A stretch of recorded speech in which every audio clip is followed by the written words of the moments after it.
Welcome guys, gals and non-binary pals to this week's episode of Buffy Boys, your weekly review of Buffy the Vampire Slayer from a queer, feminist and literary perspective. I'm your host Joel, and joining me as always is my cohabiting co-host Brian. Hi, hey, how's it going? Hi Brian, welcome to the show. Thank you, it's been a while. This week we're talking about the episode Amends. Brian, do you want to give us the Buffy Ann summary for Amends? No, goodbye. Okay, so Amends is season 3 episode 10. It was written and directed by Joss Whedon. It was first aired on December 15th, 1998. So let me just get up my Buffy Ann summary. Angel is tormented by visions of those he killed, notably Jenny, and told he is damned and must kill Buffy. Buffy realizes that the source of this is the first evil of a corrupting force and confronts and kills its priests.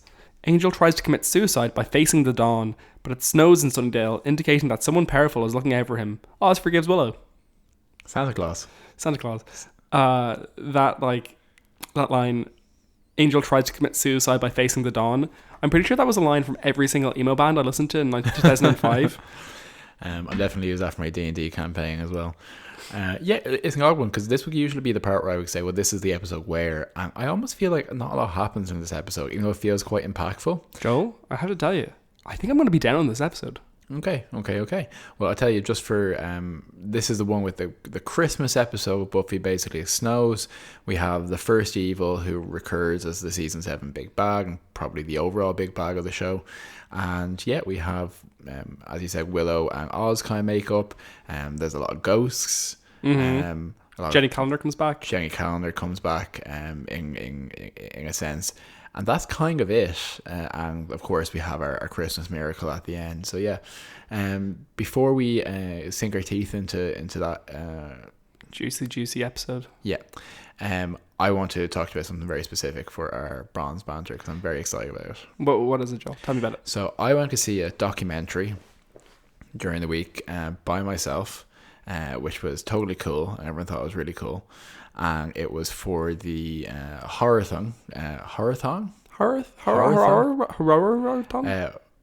Here's a Who at the Irish Film Institute. So it was Screen Queen, My Nightmare on Elm Street, kind of produced by, starring, and about Mark Patton, who was the gay star of the second Nightmare on Elm Street film, Freddy's Revenge. We watched that back in the day, right? We did, and I thought it was kind of funny at the time, and obviously we thought it was very homoerotic. I think it might be, at this point, facetious to call it gay subtext. A lot of it is just very gay text, but it was actually really fascinating because there's a couple of things in there. One is it as I recommend really anyone who's interested in horror or in queer horror or anything in that vein, go watch Freddy's Revenge.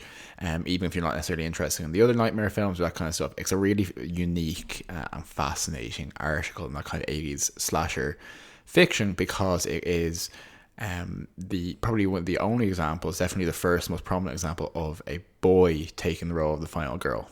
Yeah. I can't think. I mean, it's kind of my brain quickly there. I can't think of a single one. The closest thing I can get to is reasonably recent, and it's House of Wax, in which Chad Michael Murray also survives. Oh, interesting. Yeah, but it's a very, as you know, it's a very the final girl is a very specific trope. Because say if we have something like Evil Dead with Bruce Campbell, even though he survives, you will not really consider him the final boy in that kind of context. He's more the survivor. Those movies don't really follow a traditional horror structure. Yeah, so and with the final girl trope, you essentially need someone who is initially vulnerable and oppressed by the kind of the context, by people around her, and who has to go through some kind of change or maturity, and specifically is very often required to take up the phallus. Yes, she usually begins with quite virginal and very pure and innocent, and usually, a bit smarter and less trendy than her friends around her, but she wins out in the end, essentially. Yeah, she gets the chainsaw or the knife or the hatchet, or takes something from the often very aggressive male killer, turns it on him and kills him. Great, very well portrayed in Halloween. The first Halloween movie has just like every trope about slasher movie is contained within that movie. Originates from that in many ways. Yeah. So the original film Freddy's Revenge is kind of fascinating because it has a boy playing this role and is very much a very feminine, a very camp, a very overtly, you and I would read as in both overtly and subversively coded as queer, and has a lot of that softness and vulnerability that you associate with female protagonists. and the aspects of the film go from either the subtle in terms of him taking this role, and there's all things about how he kind of screams like a girl, quote unquote, in it, and how he feels tormented, and how he's not like other boys, and all this kind of stuff, to some very overt scenes where he's like with his coach tracks him down in an S&M gay bar, and the coach is like in a leather harness and whipped to death in the showers by Freddy when all his clothes are torn off. You've got some very obviously gay imagery there, and it was made in the early 80s, just before the AIDS crisis broke in America, essentially. So that in itself is fascinating because it's a unique artifact in terms of gender, and a lot of the commentary said that people weren't really ready to see a boy be demasculinized in that way, because he has to start out as not having the phallus, essentially, and not having that masculine energy that he takes from Freddy, but also that for a lot of people, particularly in middle America or less academic settings, that the monster in horror films often represents the queer, the unusual, the outsider, something that is coming in to disrupt the white picket fences and kind of the heteronorma, essentially. And for a lot of people, that this example was really some of the first portrayal of a gay person, intentionally or unintentionally, and that's the contentious point of the film in the years afterwards. But the first portrayal that they saw, someone they could root for as someone who is being bullied, is not masculine, but who takes up this strength and fights back, and very much crystallized by the fact that Mark Patton, the actor, was gay and wasn't out at the time, essentially, but has that energy in his performance. Yeah, and you were saying basically that you're telling me about just like the context of the documentary is that he was kind of scarred by this whole experience, right? Yeah, so essentially, it's I would recommend seeing both the original film and the documentary Scream Queen, My Nightmare on Elm Street, because it's a fascinating portrayal of this moment in kind of queer history through the lens of this one person, because it positions him as, and there's a lot of evidence to support it, that he was on the cusp of being the next leading man, the next person on Dallas, essentially, the next kind of heartthrob.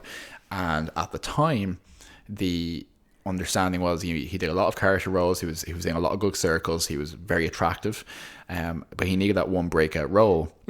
And often that was horror films, because that was where a lot of new talent was coming from. Jamie Lee Curtis. Yeah, Kevin Bacon. In the original Nightmare on Elm Street, Johnny Depp. What's her name? Sigourney Weaver. Sigourney Weaver, Jennifer Aniston, like the list goes on. Jennifer Aniston, of course, in Leprechauns was the one. Yeah, Leprechaun. Maybe not her most famous role, going forward. Because she's had her original nose. So. Yes, she did. But yeah, so essentially, instead of that, because he had done a very well acclaimed play and film with Cher previously, where he played someone who was transgender person, and then went on to do this. And because he comes across as so very gay in the film, essentially, he was typecast, and shortly after left acting. And then at a later date, when they did a retrospective in 2010, I think it was like the 25th or 30th anniversary of Nightmare on Elm Street, and they did interviews with everyone who had ever been in the films, and they had to get like a private investigator to track him down. Yeah. And he was gone to live in rural Mexico and disappeared, and it was basically how this had ruined his life, but then how everyone online is like, the horror community being very, in some ways, homophobic at the time, or in certain circles, how he was like, this fag in Nightmare on Elm Street 2, and I hate it, it's the worst film, etc. But then he goes on to make this film and reclaim the idea of queer and horror, and making a space for queer people in the horror community, and eventually confronting the writer of the film, who for years maintained that he had not intended any gay subtext, and it was casting such an overtly camp person mega gay, and how this was like, he basically localized all of his anger about the AIDS crisis, about his own coming out and all that in this one person. And it's just a fascinating character story, but actually, so I recommend both of them strongly, because it's just a really unique circumstance, but it really makes the case for something we talk about, which is the intrinsic link between queerness, gay culture, and horror films, which are themselves often about the destruction of the norm and of outsiders obtaining power, be they as the final girl or final boy, or the monster itself. That's a great point. Because sometimes queer people might enjoy the middle part of the film where the monster's on a rampage and destroying, the gated communities and that kind of stuff, Yeah, for sure. I mean, like, it's the traditional thing of, the queer-coded villain. It's such a specific trope. It's funny because, like, I also locate all of my anger about, my childhood and all this difficult stuff on one person. Is it me? Yeah. I am the queer monster in this house. The call is coming from inside the house. The call is coming from inside the queer. Okay. Well, literally in a Freddy film. There's a lot and that's another thing to recommend, because there's a lot of body prosthetics, a lot of body horror, a lot of grotesque stuff. Anyway, very strong recommendation for me. I genuinely came away from it thinking about this podcast and about the stuff we talk about. It's like, this is like really, really rich stuff to talk about, and it's just it brings a lot of joy to people. Fun fact: Nightmare on Elm Street was the only movie my parents ever walked out of. Really? Yeah. They thought it was disgusting. My father, who is a very he's a very burly German man. Very specifically unflappable about almost anything. The kind of person who might fall asleep on a roller coaster. Yeah. He has often told me that when this came out when he was a teenager, he left all his lights on, stayed up all night, had the TV on, couldn't sleep, called his friend, which if had some mad German name like Bully or something. Bully, come over, hang out with me, have some beers, because I can't deal with this. So I actually took on a Nightmare on Elm Street, took on a symbolic horrifying role for me for years without ever having seen it. I had nightmares about reading the Wikipedia page about this, which I think is very interesting. It's pretty impressive. Okay, Buffy the Vampire Slayer. Yes, let's go patrolling. So this is a very television episode of Buffy. Yeah. We have morality, we have romantic relationships, we have a lot of Christmas imagery. So what do you think of the episode overall? Yeah, I think it's definitely very television-y. I mean, the conclusion of the episode is, one of the worser ones in my mind. There's definitely really, really fascinating elements at play in there. But I remember on my last rewatch, which was quite a couple of years ago, or in this episode, feeling like, that was a bit of a bum note, and feeling like, and people talk about this episode with some reverence, but no, I actually don't think it really stands up that well. I think some of the dialogue is very well written. Some of the scenes are quite interesting, but ultimately it doesn't go anywhere. Angel wanders around for a bit. He's sad. He's kind of haunted, and they patch in some interesting things in the middle there. One of the absolute most disturbing things about the episode, though, is that Sarah Michelle Gellar broke her fringe somehow before filming this episode. She did. So it's a production error there. You can see that she fell and broke her fringe. Yeah. I did some deep dive on this. I went on to see if she was filming something else there. Yes. Yeah. So she might have been filming Scream 2 at the time. That could have been associated. But a couple of the people I saw online suggested that it was possibly like bleach breakage. So do you know what this is? Like where you bleach your hair too much and essentially you damage your hair so much that it actually just falls away. That happened to James Marsters a lot with Spike as well. I totally believe it. But some people have suggested that it was bleach breakage that happened there because just everyone was like, what the fuck? And the next couple of episodes, they kind of just tried to hide it as much as possible. And even in this episode, they clearly were trying to hide it. Like there are a couple of scenes where they like kind of brushed her like tiny little bits of fringe into the rest of her vestigial hair. Fringe. Oh god, it was the worst. So episode where Angel gets haunted by the first. Yeah, so we have the introduction of this concept of the first, or the first evil, who is the source, before demons, before man, before anything, the evil that's in the heart of everything, and is haunting Angel, specifically implying that it brought him back from hell, for a purpose which I do find a little ill-defined, even in this episode, but is tormenting him with visions of various people he's killed over his long life, starting with Daniel in Dublin, 1838, and kind of going on to various other scenes, which we also have a scene where he's having nightmares and recollections of killing a maid, or wearing some mad goatee and long hair. He was, not the maid.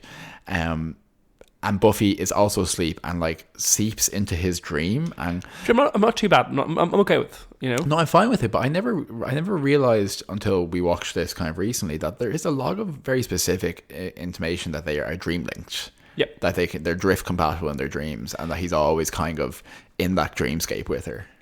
I think, okay, that's an interesting read. I think that as we go on, we'll probably see that Buffy is more just dream thing-y, you know? Lucid dreamer. No. She's just like, you know, she has some like prophetic aspect to her dreams that like she will continue to have. That does mean that she does appear in other people's dreams sometimes as you're like, and actually is experiencing them. And does have that kind of mastery over some dreams somehow. I think it's more of a Buffy thing than an Angel thing, personally. Though it could be an element of, you know, the first, you know, engaging with that. Yeah. That could also be the powers that be, you know, connecting them in that way, just given that, you know, it is heavily implied that, well, that's the tension, you know, is it the powers that be that brings Angel back? Is it the, I was going to say upper management, is that what I mean? Senior partners. In Angel. So yeah, we very much, I suppose, in our discussion around that, it's important to link that this is thematically, structurally, we've kind of decided a bit of a backdoor pilot for Angel, the TV show. Yes, we have. This is definitely the episode where Joss Whedon was like, oh, we need to show that that David Boreanaz can carry his own show. Yeah, we need to try to, like, you know, set up a couple of things. So they set up the central mystery of Angel, which is why he's come back. And the central mystery of Angel is that he is being brought back. He has a destiny to fulfill, which they refer to a couple of times in this episode. And he's going to be part of the apocalypse. And the question mark there is, you know, is he going to be a source of good or evil during the apocalypse? Yeah. So is it the senior partners who brought him back? Is it the first evil? Or is it the powers that be? The powers that be being the Gulga lines or the forces of light to some degree. Yeah. And the senior partners being the kind of the ongoing forces of evil in Angel, the TV show. Yeah. So yeah, it's interesting because it's very notable because I obviously know Angel from Buffy and very central part of the Buffy experience, but I would know the Angel TV show very well, and that'd be my most recent emotional imprint of Angel. And he's very much based around this idea of redemption, of helping the helpless, of a destiny, and that really doesn't happen until he comes back from hell. Like, it really doesn't crystallize until this moment, and his idea of, you know, this thing of him being actively haunted by the people who he's killed before. Because bear in mind, like, he had all these memories when he originally had his soul, and he was kind of broogy around it, but it wasn't actively torturing him the way it kind of is now. It's kind of brought a sharper relief. Oh yeah, no, I do think that's a bit tonally jarring. You know, there's nothing leading up in the episodes leading up to this one that he was going to become haunted, and he kind of seems to accept it quite quickly in this episode. He's like, oh yeah, that thing that's been happening to me recently, it almost feels like, but there's nothing set up for that. It is the first evil, of course, that is haunting him. You know, it's not his subconscious that's like, you know, playing tricks on him here. He is being haunted by it.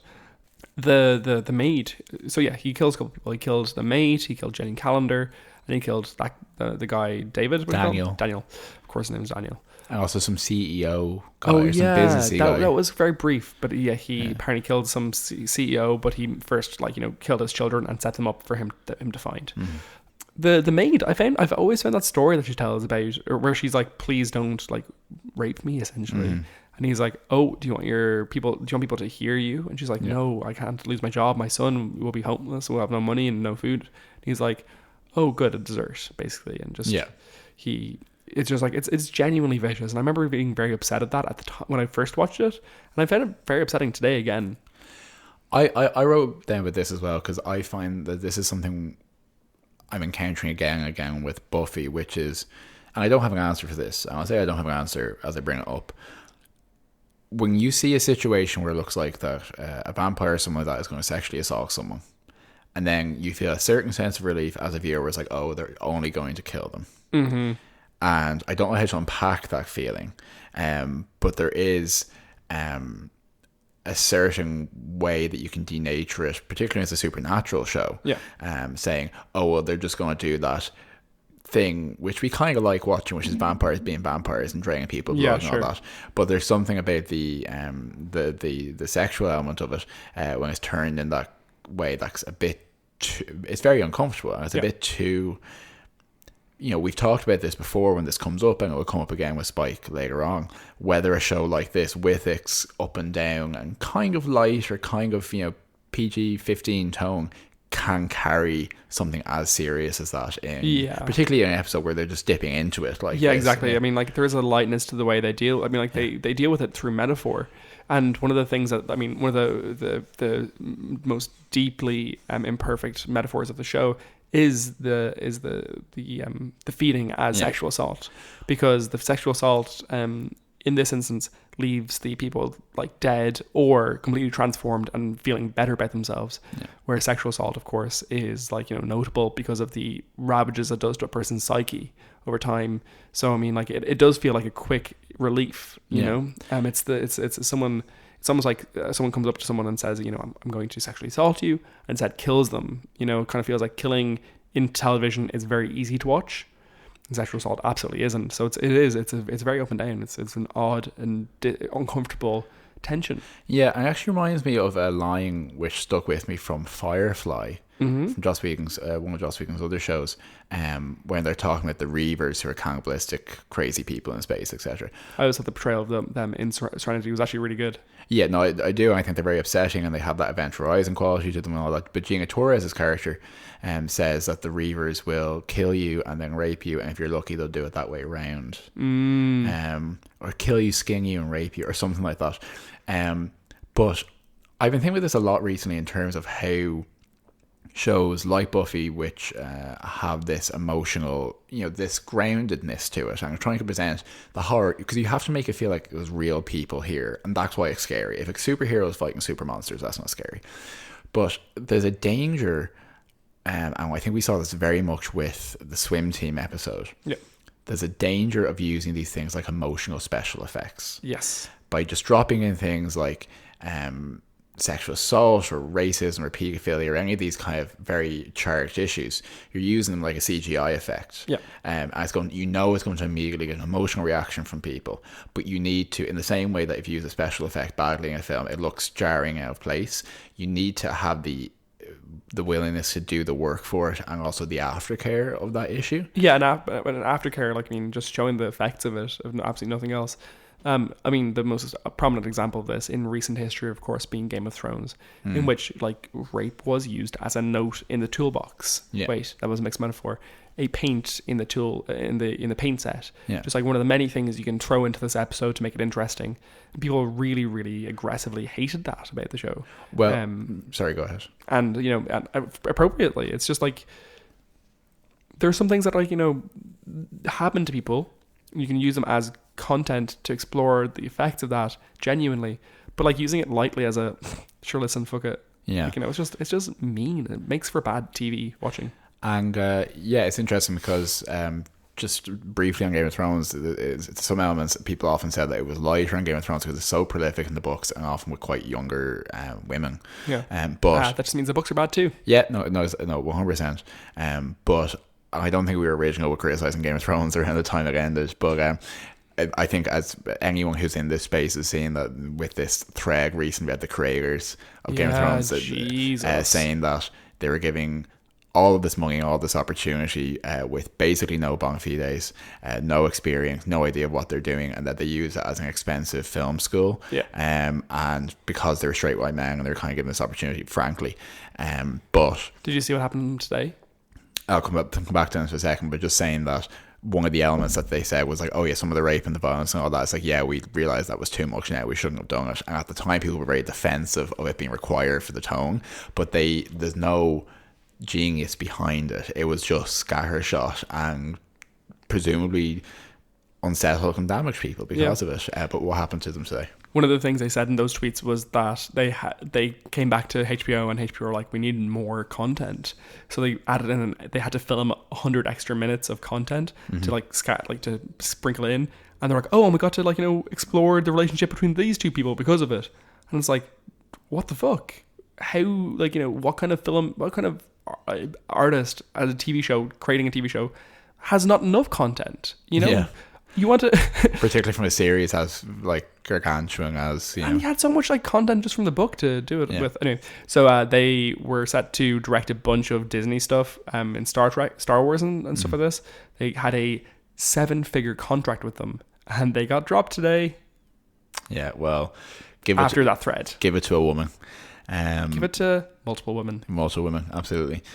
But coming back to this, I think that's an interesting thing with Angel, because there's this tension, isn't there? Because for him to genuinely portray how horrific he was and what he has to make amends for, like what you are talking about, is being incredibly abusive and sociopathic to women, murderous and mutilating to children, all this kind of stuff.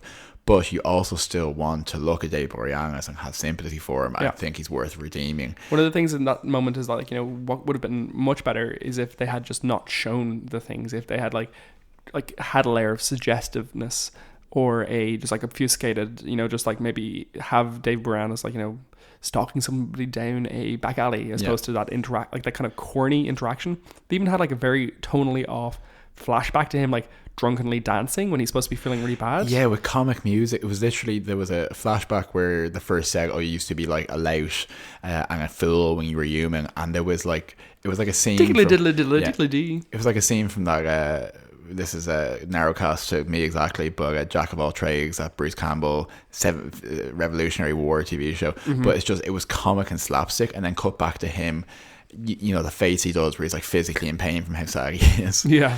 But I hurt some to look at things. I'm going to pull this off the top of my head. If he just had a line where he said, I hurt a lot of people, and those who didn't die wish they had, like that kind of thing. Like, that's like, if you suggest things like that, that's me making it up, but that's like, remember the puppy thing in season 2 where he was yeah, and you don't want to hear what he did to the puppy, etc. Yeah, it was like, that gave me more of a sense of like menace, and like season 2 as a whole gave me more of a sense of like Angel as a menace than this one did, than this episode did. I can understand the attractiveness and the interest in seeing more of Angel's past. Like, everyone who hears something interesting about a character I don't want to see more about that.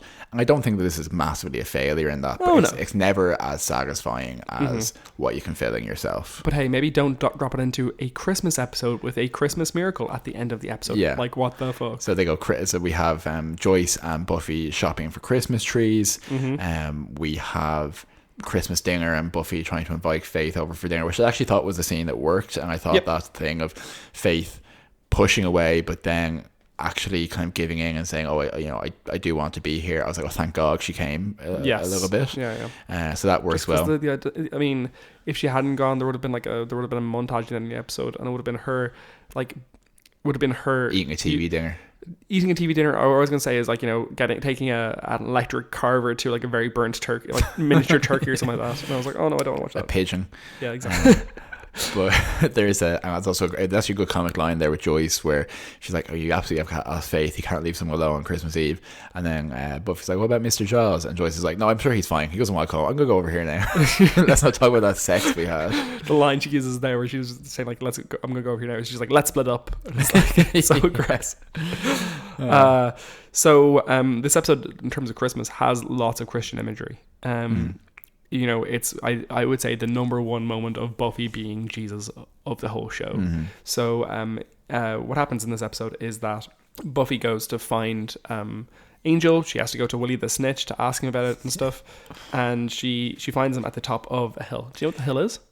I did actually find this out. Was that the same thing you're gonna? It was, yeah. So it's the hill that eventually Dark Willow tries to end the world on, and it's called Kingsman's Bluff. It sure is. So she finds him there, and he's about to sacrifice himself to the dawn. He's about to kill himself. It's worth noting that Joss Whedon considers this interaction between Buffy and Angel to be one of the best things he's ever written. And I can see it. Some of the dialogue is great. I just think the context of it's not great. I was reading Mark Fields on this episode, and he wrote like the fucking longest chapter of all time. I think it was like 30 pages long for this episode. So much of it totally unnecessary, in discussing vampires as metaphor for this show. And and selfhood, and is Angel culpable, and all this stuff. And it's like, I think he kind of just ignores what's offered by the show, which is that no, Angel wasn't culpable for those things. People who are vampires aren't them. They're the people who they were. We learned that in the first episode. And if they were the person they were and could be held responsible, Buffy definitely shouldn't be killing them. Yeah. But so he talks about this, and he highlights the line. Oh, sorry, it's actually not Mark Fields. So the person who highlights it is Rhonda Wilcox. She says, Jesus says in Matthew 25:40, "Inasmuch as ye have done it unto one of the least of of these ye have done it unto me. So Buffy has a line in this episode, which is basically where she's talking to Angel, and she's saying, I know what you've done. All of the worst things you've done to me. So there you go. Buffy is Jesus. Great. But also, I mean, like, she's right. You know, like, all of the worst things that Angel has to offer to the world, he has done it onto Buffy.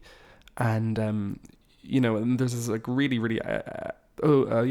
So I feel like I strayed from what I was trying to say about Christian imagery. But yeah, there's plenty of Christian imagery there, especially in the redemptive moment, in the kind of the idea there that there's a miracle, even, you know, in the end of the episode, because what happens is that the snow falls, and it means that the sun doesn't come up, the sun doesn't rise, and California was experiencing a specific heat wave at the time. Sure. So they were wandering around in, like, you know, 90-degree weather or 100-degree weather. The big wool coats. Big wool coats, pretending there's loads of snow. Yeah. Yeah, it's a miracle. That's the conclusion of the episode, is there's a miracle. Yeah, we can definitely rag on that, and it definitely does feel like a Christmas episode. But I do agree that I think what they get to with Angel and Buffy is strong. And I think that, you know, it's very easy and very blasé to rag on religion and Christianity these days, but I've always been of the opinion that when you get to the core messaging there, when you strip back a lot of the social and the political stuff, the messaging stands up in many ways, and I actually think they do translate quite well here, which is to say, Angel wants what is arguably the easy way out from him from the pain that he's feeling. Yeah, sure. And the argument Buffy makes is that what you have to do is, if you stop now, you'll always be the monster who did that, but you can make amends, and it's going to be difficult, less dramatic, but every day it's going to be painful, but that's what you do, is you make the world better one day at a time, which is very much, I think, the message of Buffy to a large degree, and definitely Angel, is that the work is in the doing every day. And Angel has a great line where he says, it's not the demon in me that needs killing, Buffy, it's the man. Oh yeah, no, when he said that, I was like, oh, I can hear Joel scribbling fucking furiously. Yeah. So like, as you were saying, absolutely that's the case. That's like living for a cause is much nobler than dying for one, i.e., you know, catching a ride kind of thing. And yeah, redemption, like Mark Fields highlights, redemption is it's not an act, it's a process in Buffy, and that's absolutely the case. Look at Spike. You know, Spike is the ultimate redemption character of the show, really, and it is genuinely a deep process for him going through it. The other redemption we see in this episode, of course, is Willow, who tries to amend things with Oz by offering up her virginity to him really awkwardly and listening to Barry White. Yes. Which I always confuse with Barry Manilow. Oh, are they totally different people. Very different? Okay. I only really know them through the lens of this and The Simpsons. Yeah, Barry White is black. Oh, okay.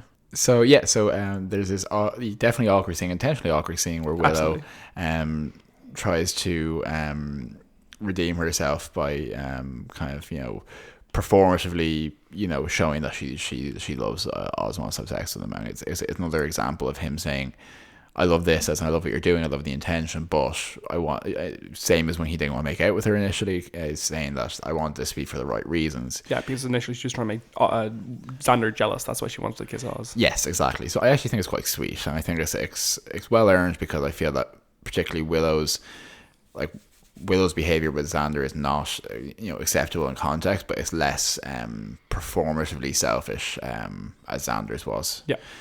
So yeah, I'm kind of happy that they're back together, and I think they do have a very supportive energy with each other. They have chemistry as actors as well. They do have chemistry, yeah.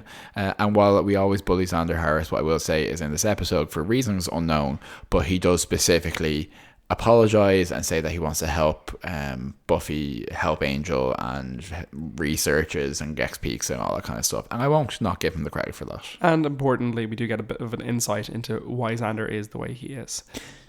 So what happens is that Xander is kind of weirdly loudly telling Willow about how his family he has to camp out. His Christmas tradition is he likes to stay outside, Yeah. And he's saying this to Willow, which is odd because Willow absolutely would know this. And I read that apparently Joss Whedon acknowledged this as a potential plot hole of his own, that like Willow would have already known this. But people have suggested that maybe he's saying it loudly so that, you know, Cordelia can hear him. Yeah, because just Cordelia be performative about it. Exactly. Yeah. So Xander, his parents have, was it the annual drunken bash or something like this, annual drunken arguments, essentially. Yeah. And yeah, it's one of the first indication that Xander has a very difficult home life. Yeah. Which becomes very prevalent in season 6, of course. But yeah, and then Cordelia kind of like reads him for filth, to be honest. And then disappears from the episode to go to Aspen. Yeah. Because there wasn't enough room for her to have scenes as well. So, yep, absolutely. Xander has a bit of a moment in this episode, just of, lightness, thankfully, because, he has been such a shit recently. He's impressing very hard on the one note. And I do, going into this show, as much as we abuse him the whole way through, I am aware that he has a dysfunctional home life, and that's part of how that informs that. I just very much still think that that's not, it's an explanation, not an excuse for behaviour. Yep. But I do think that this is the sign that Xander's character can sand down some of the rough edges, because I do feel as the show goes on, he's like a less difficult person to be around in the narrative. I think this might be a turning point for him. Like in the Zeppo, he's certainly a lot easier to deal with. He's actually really likable in the Zeppo, I think. He's very likable in the Zeppo, and he's much more likable in season 4 when he's a bit sad and he's kind of a bit left out. He kind of just gets, he's less annoying. Okay, so one of the other things that Mark feels in his endless chapter about this episode and bangs on about, and very accurately so, is existentialism, which fun. So he highlights first just the fact that in the last episode, or the one before that Angel was reading Sartre. He was reading La Nausée. La Nausée was actually the influence for Camus, Albert Camus, a French writer, famously rejected, or maybe it was Sartre. One of them rejected the Nobel Prize for Literature, which is kind of cool. But Camus wrote an essay called The Myth of Sisyphus, which is heavily influenced by La Nausée, and so Marfield highlights this. We could call it a banger of an essay, Brian. I actually kind of fucking would. I remember reading it when I was like maybe 16 or 17 and just loving it. So The Myth of Sisyphus, Sisyphus of course being the Greek legend, a Greek character who is punished by the gods. I can't remember why he's punished. They didn't really need a reason, to be honest. It's true. But at least Prometheus had a great reason to be punished. But Sisyphus has to push a rock up a hill every day, and it just goes back down, and he has to continue to do it. He never gets a break from it. And Albert Camus explores this idea as a central premise for human existence, or central metaphor for human existence. You realize that like life is meaningless. You have 3 responses there. You can take a leap of faith, a la Kierkegaard being a Dutch, I want to say, maybe Danish, philosopher from the 19th century, who suggested that in the face of that kind of existential absurdity, you can take a leap of faith that there is meaning. Sure.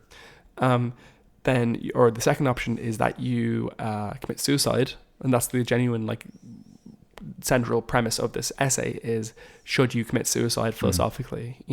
If you think that nothing means anything inherently, is the response to kill yourself? Yeah. That obviously being reflected very heavily in Angel's character in this episode. He at one point says, he goes to Giles and he says, I need to know why I'm here. That kind of very, very existential thing there. And the third option there that Camus highlights is to accept the absurdity and to determine one's own meanings in the world. So that's a very Buffy response, Yeah. Of course, the resolution of this episode is quite a bit different. It's kind of a Deus Ex Machina, quite literally, in this episode, in the sense that he's saved. He doesn't have to make the decision for himself. But I think that's something that we'll look at on an ongoing basis, is that existential tension for Angel. Yeah. A couple of nice things there. One is that this happens at the top of a hill. I don't think that's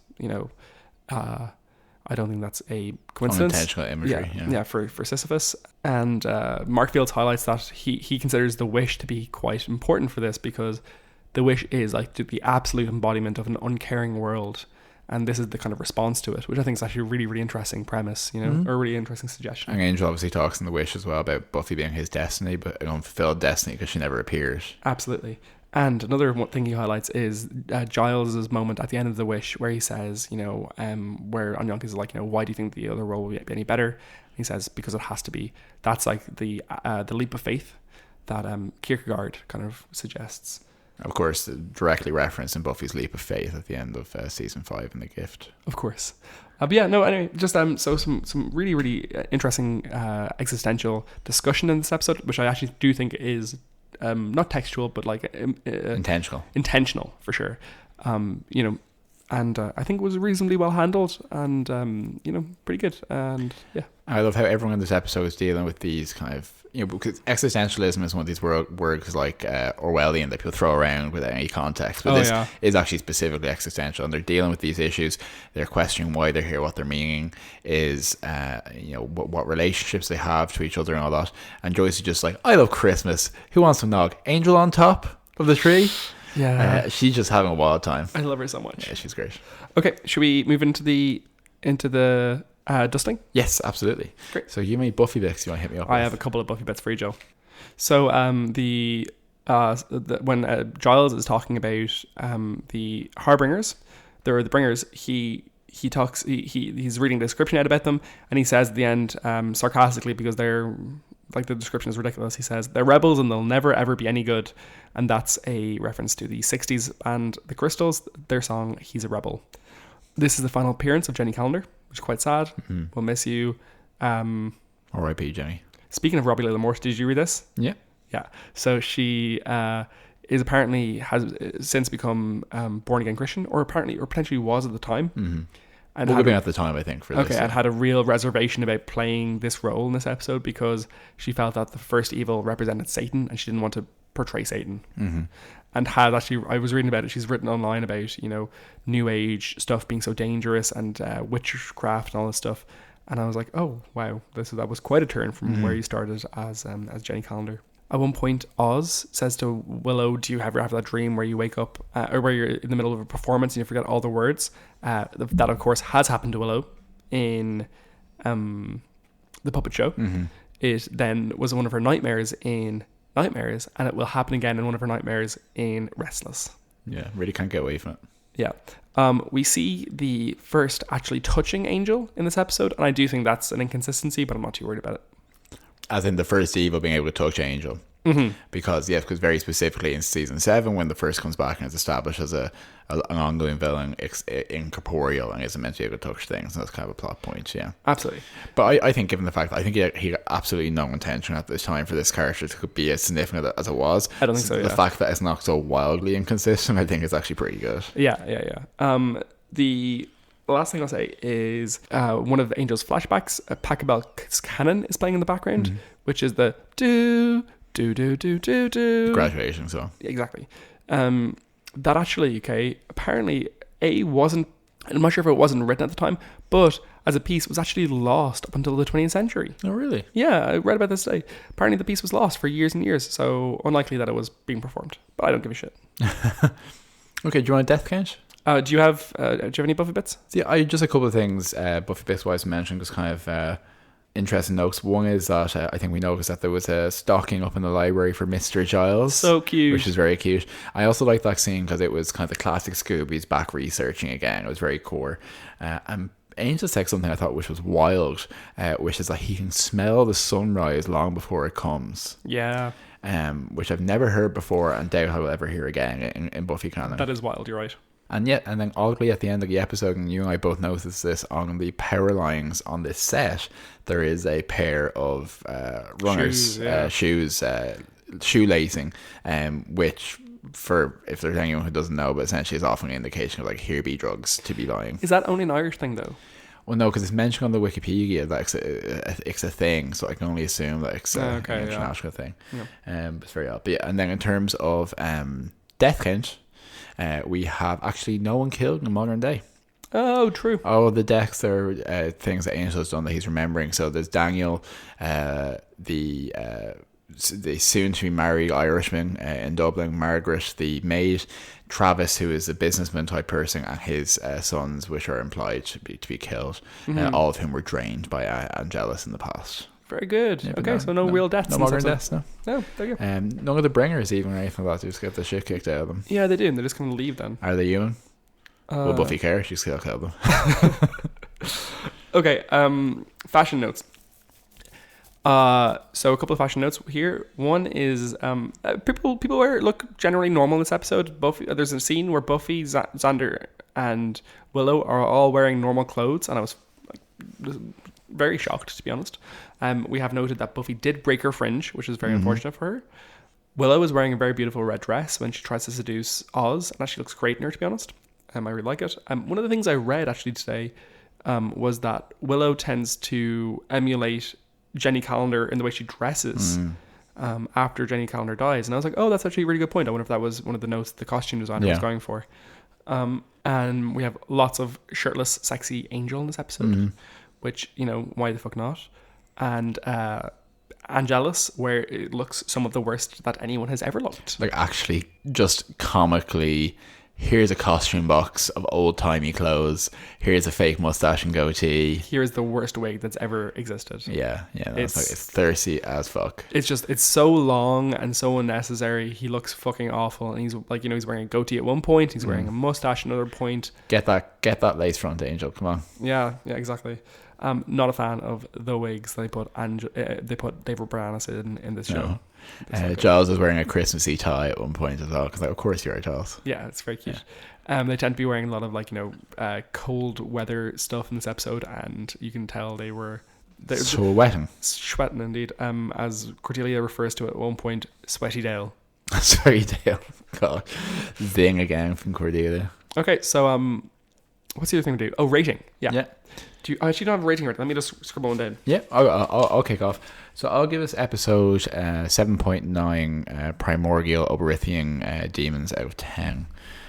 Because I think, the Christmas stuff, you know, it doesn't have to be bad just because it's Christmas, but it's just jarring. It doesn't really sit very well. I think Dave Boreanaz does a very strong performance of his stuff. I'm just very engaged with the lore it sets up for his future story.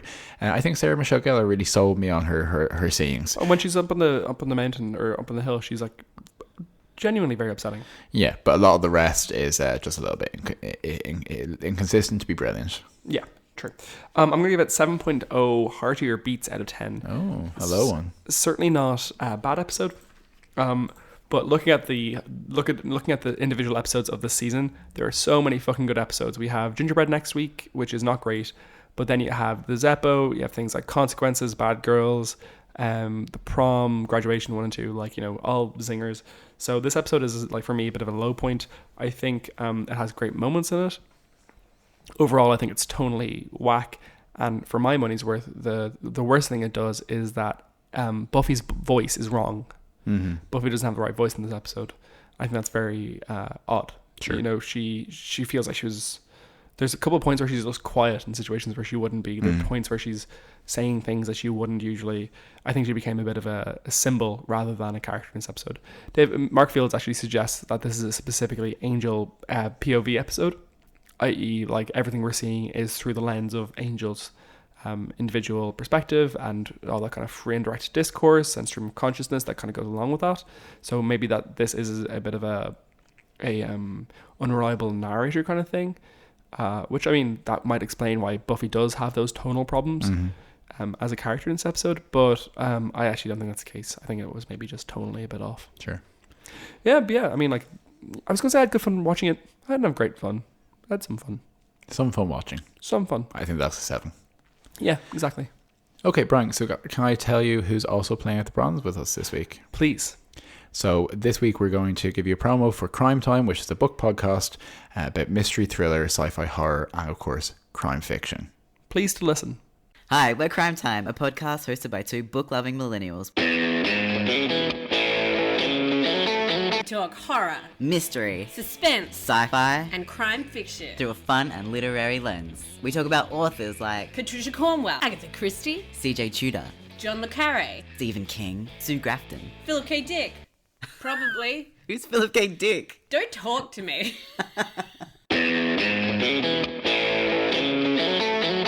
Join us on our journey to figure out what is crime. And who done it? I'm Lee. And I'm Eddie. And this is Crime Time.